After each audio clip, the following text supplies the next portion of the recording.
Hello everyone, Tony Talib here, and this is my first WWE video tonight from Chicago, WWE Payback pay-per-view, and it's gonna be the first time I'm gonna see a pay-per-view live. In my country, I'm from Ecuador, by the way. Uh, they don't.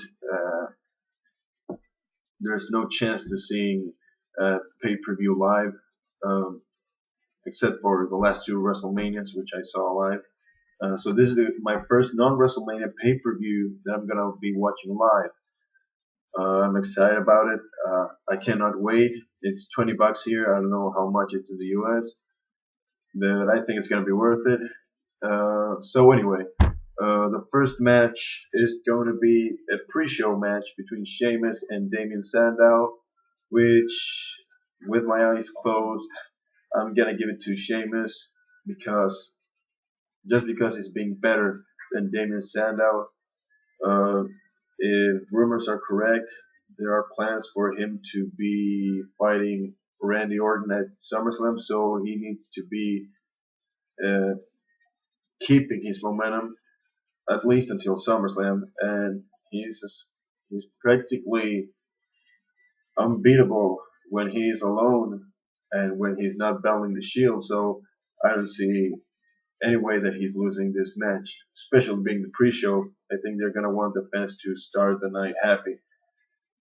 Uh, the Divas Championship match between Caitlyn and AJ Lee. With all due respect to women, uh, I I never watch women's matches, but I like AJ Lee, and I think she's gonna take the title home because I think they're gonna make AJ Lee and Dolph Ziggler like the new power couple in the WWE. So and I would really I think that it would be great to have Dolph Ziggler and AJ Lee as champions. That would be pretty awesome. The next match, the United States Championship, being defended by Dean Ambrose against Kane.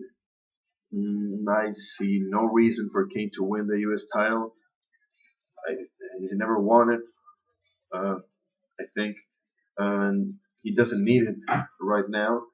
So, on the other hand, Dean Ambrose, he just won at Extreme Rules last month. He needs to be dominant as a singles competitor. Everybody knows that he's dominant when he's with the Shield, but he needs to be dominant. He's probably going to beat Kane with help from Reigns and Rollins, but that doesn't matter because it's Kane. So no matter if you beat him with or without help, you're going to be put over because it's Kane. He's the big red monster. So I got Ambrose for this match. The tag team titles, the Shield, the other two members, Seth Rollins and Roman Reigns against Daniel Bryan and Randy Orton. Uh, with the rumor of one of the of the Bryan and Orton team turning heel, which I really hope it's Randy Orton. I love Randy Orton as a heel. Uh, Bryan, in my opinion, has done a better job as a face, even though he was hilarious as a heel. Uh, Bryan is a better face than Orton, and Orton is a better heel than Bryan. So I hope Randy Orton turns heel. In reality, I think Bryan is going to turn heel, especially with the rumored Cena versus Bryan match at SummerSlam. But aside from that, the Shield, like the same with Dean Ambrose, Rollins and Reigns just won the tag titles. I don't see them uh, losing this match, mainly because they need the momentum. They need to be credible tag team champions, uh, and second because of the heel turning heel situation between Bryan and Orton. One of them is gonna turn on the other. I hope it's Orton. Let's hope it's Orton. By the way, I got Reigns and Rollins. It's going to be another triumphant night for the Shield. Um, the Intercontinental Championship triple threat match: Wade Barrett, The Miz and Fandango's substitute, the newest Paul Heyman guy, Curtis Axel. Um, Barrett, let's see, Barrett hasn't done anything meaningful with the Intercontinental title.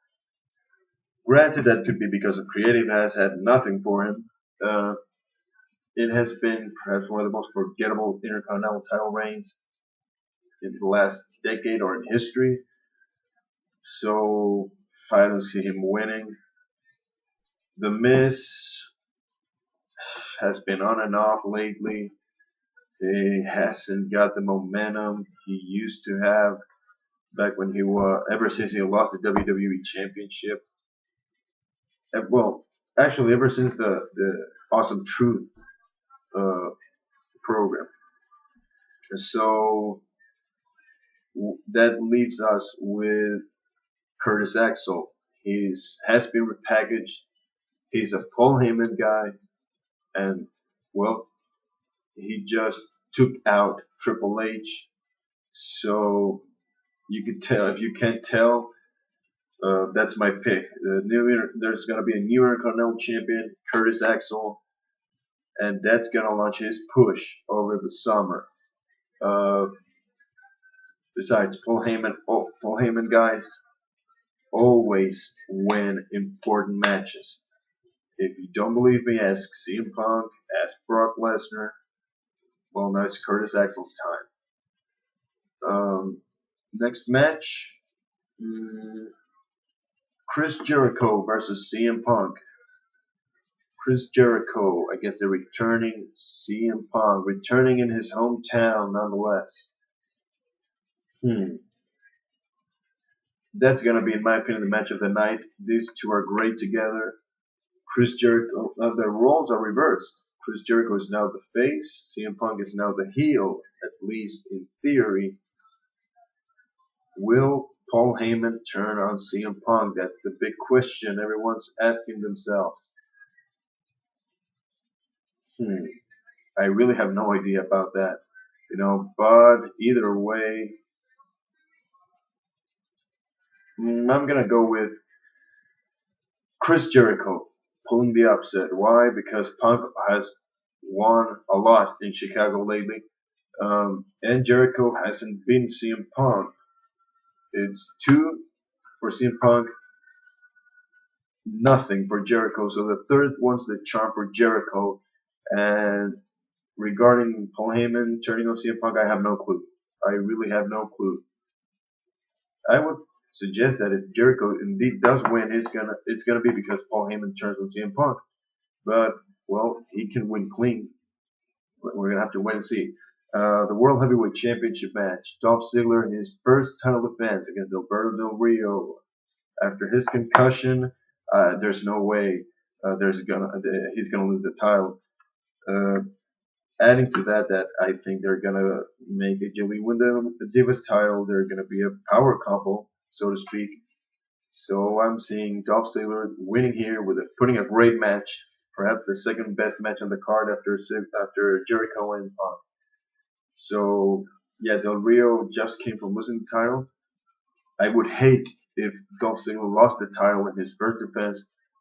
So with Big Langston by his side, I don't see him losing the title. So I'll give it to Dolph Ziggler. And the main event, what supposedly everyone's been waiting for, the Three Stages of Hell match. Ryback challenging John Cena for the WWE Championship. Now this has to be the least hellacious of the Three Stages of Hell match we've ever seen, with the lumberjack as the first fall, the tables match as the second, and the third fall being, if needed, an ambulance match.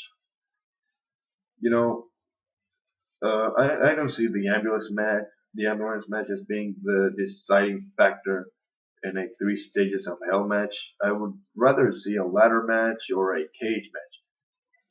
With that being said, we already had a cage match last month at Extreme Rules, so that's out of the table, and I really don't think a ladder match would be ideal for Ryback to show his talents. However, I could be wrong. Well, um, but regarding the falls, I'm gonna give Ryback the lumberjack fall. because that's going to create a sense of optimism for Ryback fans. And more importantly, because Cena is the ultimate underdog, he always rises up to the occasion, which I'm pretty cool with that, but I hate when it's overdone. And I think this is going to be one of those cases. I think Cena's going to win the second match, and obviously third match because, well, I don't think they're going to have Cena losing the title after beating The Rock just 2 months ago. Well, no, actually a month. Yeah, yeah, 2 months ago. I'm sorry about that. So yeah, Cena is gonna beat Ryback in the third fall after losing the first one. And well, I guess that's it. Let's hope it's a good pay-per-view. I'm really looking forward to it. Um, I think it's gonna be great, especially Punk versus Jericho and Ziggler versus Del Rio. But what about you guys? What do you think? What's gonna happen? What are your predictions? Um, are you looking forward to it? Which match do you think is gonna be the best match of the night? Tell me about it in the comments, and please like this video and subscribe to my channel. Please help me out. Thank you for watching. God bless. Good night.